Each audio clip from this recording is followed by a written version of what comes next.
Hey, it's me again, and I am here today to show you another quick dump and go recipe. I promise I'm gonna have more homestead, farmy type stuff soon, but it's getting so cold and this is really all I've had time to do is stuff inside, and I don't ever have my phone or camera with me outside when I'm doing the outside stuff. So anyways, I'm showing you a very quick recipe, another dump and go crock pot good recipe that is super filling. It's white chicken chili. And yes, there are a billion white chicken chili recipes out there. This one has very few ingredients. It's very delicious. It's not too spicy. I can't handle spicy stuff, but this is just right. This is just the right amount of spice. And I actually got the recipe several years back. This is not keto. It could be considered low carby. It's definitely not bad for you. But this is a recipe I got several years back when I was actually doing Weight Watchers. And this, I probably shouldn't have said their name. Anyways, you know, Schmake Schmoshers. And they had, I've modified it just a little bit to what has worked and what we prefer. So anyways, I'm just gonna hop right into it. So I have cooked up 1 pound of ground chicken. It's all the way cooked in there. If you don't use ground chicken much, you should. You can use this as your taco meat if you're looking to cut some of the fat. Ground chicken is very, very versatile. And I did not drain this. There was not any chicken juice in here. However, this recipe calls for chicken broth and I'm out. So I added a little bit of water into the pan of chicken and let it kind of simmer in there with the chicken to create my own broth. I'm sure it's not as rich and flavorful as using actual chicken broth, but if you're a mom or a parent of any kind, you know that sometimes you just have to improvise, and that's what I was doing today. So anyways, 1 pound of ground chicken, 1 1/4 cup of chicken broth, either from a can or a box, or figure your own out. And then 2 cans of Great Northern beans. You are not going to drain this. You're gonna throw the juices to these Great Northern beans right in there. And you just pour them right in. Then you're also gonna have 1 bag of freezer corn that you're going to put in the mix here as well. And mine, I'm using the freezer corn that I did a month or so back.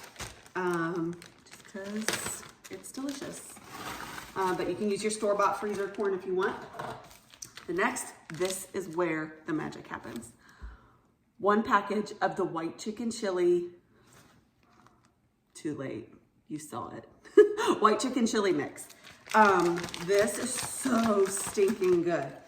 When I said it's not too spicy, it's got some kick. It's got a little bit of kick. But for anybody that knows me, they can attest to the fact that I can't do spicy. Like barbecue chips is about as spicy as I like to go. Maybe some good barbecue wings, but I don't do a lot of spice. And then you just mix it around. The original recipe I think called for chicken breast, so you could use chicken breast and shred it up.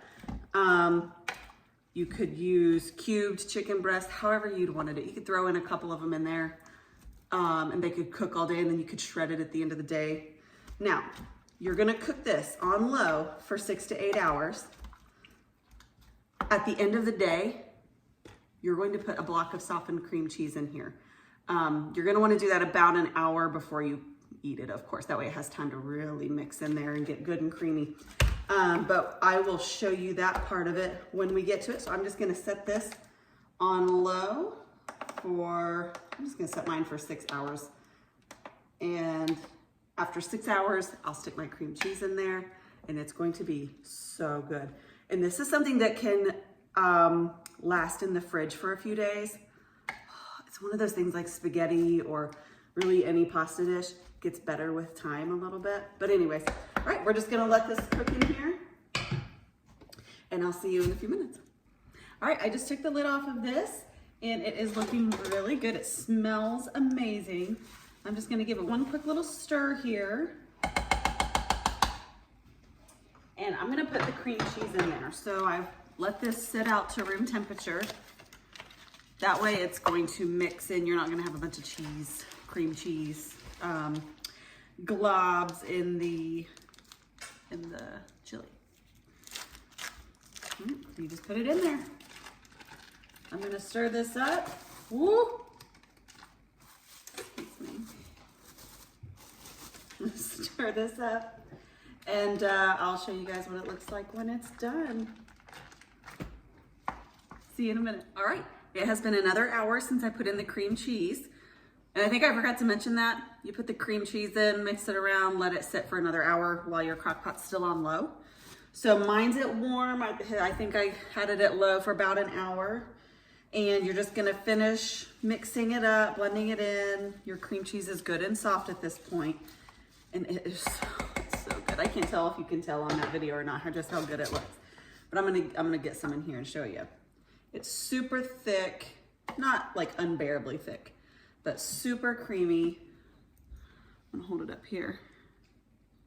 Seriously, oh, look at all that seasoning in there. And like I said, it's not too much, not too spicy. The corn and the beans in here do keep it from being like extremely low carb. Still healthy for you. It's chicken, Great Northern beans, corn, broth, cream cheese. So enjoy. And I'm super excited about this fall weather. I don't know if you're excited or if you wish summer would stay 24/7, 365. I'm excited for fall for this exact reason. Crockpot meals. They make my life so much easier. They make my workday go better because I'm not sitting there stressing about what I'm gonna do that night for dinner. But dinner's ready now. Matt's about home and Cora's over here watching her little videos, and I'm ready to eat. So I'm just gonna eat some crackers with this. Ooh, probably melt some cheese on it. It's gonna be delicious. So if you make it, make comments, let me know how it turned out for you, and enjoy.